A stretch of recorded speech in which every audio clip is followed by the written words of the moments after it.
Welcome, Miss Kira Speaks. Listen, it is cold outside, so you are getting the comfier, cozier side of Miss Kira. Before we get started, I ask that you watch the videos till the end, subscribe, and turn on your notifications. We are here for another episode of Insecure Season 5, Episode 2, Growth, okay? So, as the episode opens, we see Issa settling into her place. You see little things popping up here and there, and it looks like her business is growing. And then we flash forward 1 year. We see Molly and Issa, their alarms are going off. They're waking up, they're in their respective homes. Molly chooses her vibrator. Issa gets up and goes to the bathroom and chooses her electric toothbrush to brush her teeth. A quick look at her IG page for the BLOCC, and she has reached 10,000 followers. The BLOCC is hot, the BLOCC is hot, She does in the mirror, because you know how Issa and Amira get down. And I noticed that she still didn't change that logo. Molly's home, and she's meditating and listening to some affirmations from our girl, Kelly Rowland. You know, I had to go check and see if that was actually a thing. And sadly, it is not. So Issa texts Koya that they just hit 10,000 followers, but Koya is already there in Issa's kitchen. Pooh says she had to get out the house because her roommate and her man be getting in too loud. Her roommate is her mama, and her man is her daddy. Ew, girl. They just want you out because that's just yuck. So it looks like Molly is all settled in at her new black firm that we saw her have problems with in the previous season. And that blue suit that she had on was nice. And I love that they're showcasing her natural cut. Like, seriously, like love, love, love. That's what Pep's daughter was going for. But I better move on. She texts Issa to see if she wants to do pasta night that night, and it seems that the two are at a much better place. So Issa is hosting a book signing. We see Britt Bennett, who I didn't know was a black lady, author of The Vanishing Half. She's signing copies of her book. A lady approaches Issa outside the bookstore and says she loves coming to these. The last few she did is so good. Issa thanks her, and then she's like, "You saved my life." And then the lady has just like a long, crazy smile, and she made me and Issa both uncomfortable. So Molly's falling asleep. She's at Issa's while they're attempting to watch something, and then she's like, I'm tired. She's gonna go lay down. So when they get in the bed, to her surprise, Issa has got her own pillow. They joke, and they're all snuggled up in Issa's little bed, and then Molly tries to sing the best friend song, but Issa is not having it. So we're at Nathan's barbershop, and they're discussing Issa coordinating a party for their 1-year anniversary. Issa suggests a larger location, more open, more bang for your buck. So they go to an intimate location to eat and talk about, venues. Folks are in there and they're kissing, and I was thinking to myself, I don't mind Issa and Nathan as friends, but I really don't want to see them back together. I really hope they give Issa a new love interest for this final season. They discuss their plans for later, and it's Freaky Friday, and her and Molly are going to watch Any Given Sunday. They're so silly. So now it's Isaac's 7th birthday party, one of Molly's nephews, I believe. And Molly is there, and she's on her mom about doing renovating work, but not calling the estate planner.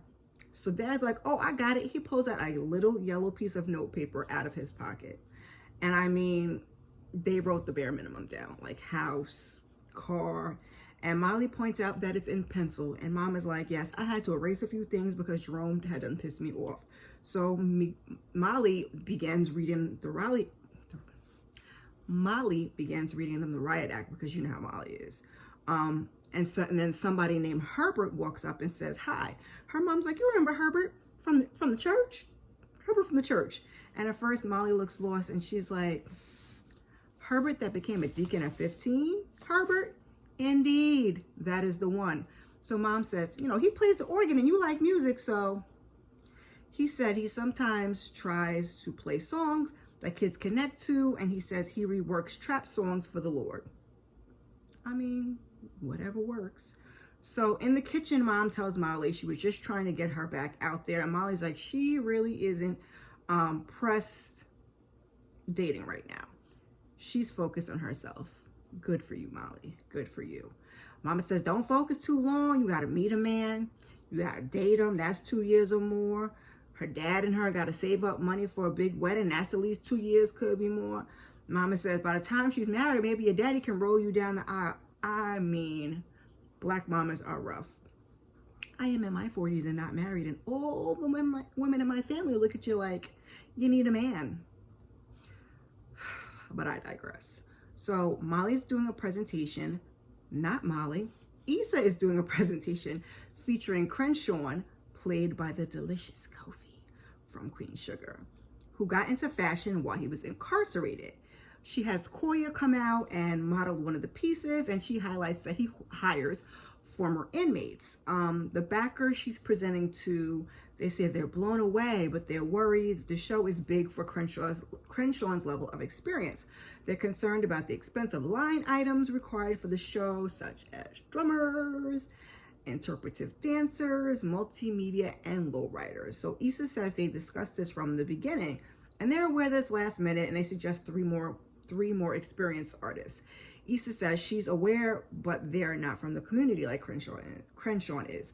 So Issa, she goes on over to Molly's place, and she was talking to Nathan when she walked in, and when she hangs up, they discuss being friends with somebody you slept with. Molly's like, I'm not sleeping with nobody. She's not being friends with somebody whose stuff she has seen. So Issa's like, she's not tripping. She's sure he has a bevy of biatches.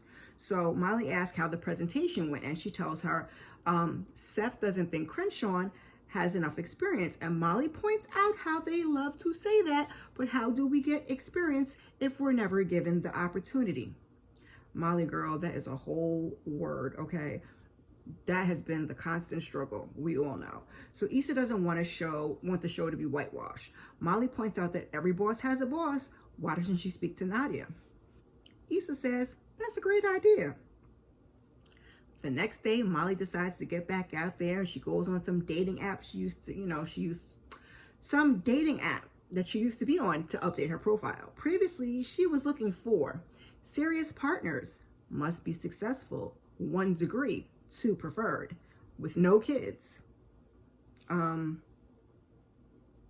If you are not that, please swipe left. I mean, closed mouths don't get fed, but damn, that is a lot.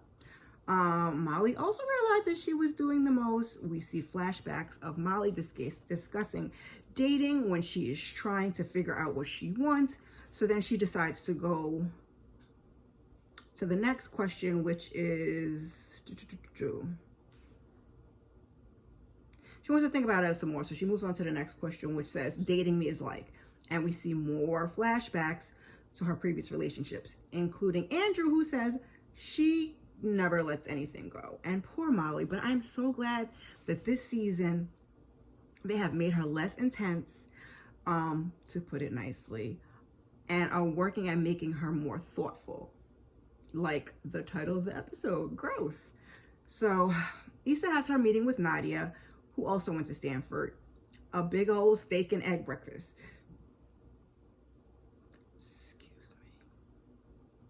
Just as she tells her she wants to talk about the event, another plate comes, and she's confused, but not for long, because Seth makes his way over to the table. Well, she wasn't expecting that, but she plays it off.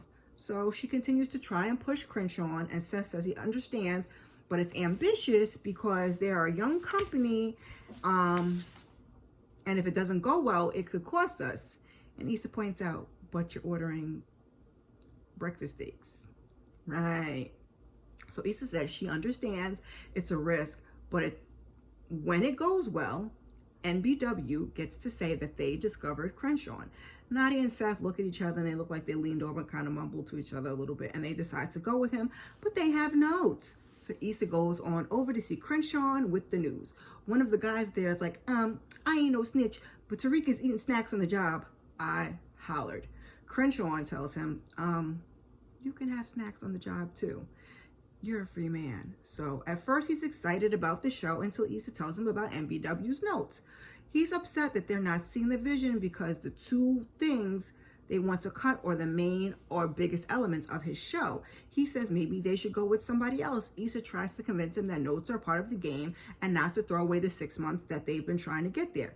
Crenshawn agrees. You know, when I first saw Kofi was going to be on the show, I was hoping he was going to be a love interest for Issa, but he's not. So Molly calls her mom and she apologizes for being so hard about the estate stuff. She's trying to address things, you know, as she feels them and whatever. Make amends, whatever you want to call it. Okay, girls. So mom says no apology needed, that she knows she just wants what's best for them and she has to push through the fear. Molly understands. And it was all good until mom brings up Herbert, Beach Day, and Lord Beathai. Molly had to go. So it's the day of Issa's event and Molly shows up and she's looking fly in her little fit, but she's got a bottle of Dasani water and it's an NBW event. And Issa's like, have you lost your mind? So she asks her what she thinks and Molly's like, it looks amazing. Koya comes up and she gives Issa the rundown of everything that's going on. And before she leaves, she scans Molly with the wand. And again, I'm hollering. Molly's like, she still thinks I brought a gun to the block party. And then the reporter lady from the block party comes up and asks Issa if she has time for an interview. And Issa's like, she don't have no time. And the reporter lady's like, if you don't make time, I'll have to do an expose on what you're hiding here. So Issa gives her a few minutes and then Koya flags her over. Crenshawn has put all the things back Issa asked him to take out. He wasn't feeling right, so he put the pieces back together. They argue. He says she can't support him halfway and that she's not his savior. He refuses to be a sellout. So like I said, they argue. He walks away. Sound check in 5. Issa goes out there. She tells Molly what happens and the show starts and all seems to be going well. They're like, oh, that's not too bad. Then the lights go out. We hear sirens and guys come out with their illuminated drums and shout, did all my invisible N-words go to heaven? I mean, right in Seth's face, like right in his face. And they repeat, and they play the drums as they come out on lowriders. And Issa's like, they're gonna fire me and I'm never gonna work in this town again. I'm gonna have to go back to driving for Lyft. And I mean, Seth's face said it all and Issa sees it. So he approaches her after the show. She's nervous. She says she knows the show was a little bit different. And Seth's like, you didn't take the notes. She's like, I did speak to Crenshawn, but he's an artist and a little bit of a loose cannon. But Seth interjects and says he was blown away. Issa's surprised. And he says, sometimes when you're starting out, you can get nervous about everything going right. But he is thankful to her and Crenshawn for trusting their gut. He's got to go, but he wants to talk soon and discuss more funding. So good job, Issa. Crenshawn is being interviewed by the reporter lady, and he looks over and gives Issa a little nasty look. So as she's leaving, she texts Nathan to see if he wants to get drinks later. So Molly has a date, y'all. Okay, Molly, not bad. And she's waving at him all vigorously. Then she checks herself and she's like, embrace the change, embrace the change. So Nathan and Issa are at her place and they're talking about the event. He says it sounds like it went well and they chop it up a little bit, but he says she looks like she's falling asleep, so he's gonna go. She says, you know, she ain't sleeping, she's listening, and she asks him to spend the night. He pauses, but then he stays. Now they're in the bed and they talk and they kiss and Issa starts to crying. So he asks if she's okay and she apologized for crying. I apologize. She's apologizing for crying in his mouth.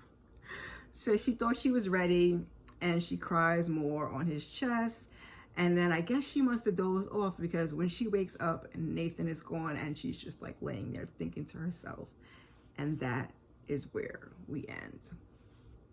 I was able to be much shorter this time, you guys, because again, not trying to see Issa and Nathan get back together, so I'm okay with that. This episode was a little bit of a filler, which is why I said I was a little bit shorter with this one. But we definitely did see some growth, like the title, and I'm curious to see where the next few episodes are going to take us. Put your thoughts in the comments. I hope to see you back here next week for episode 3. If you've made it this far, put a wine glass in the comment section. While you're here, please check out some of my other content. Thank you, thank you. Before you go, please like, subscribe, and share, and I appreciate you. Peace.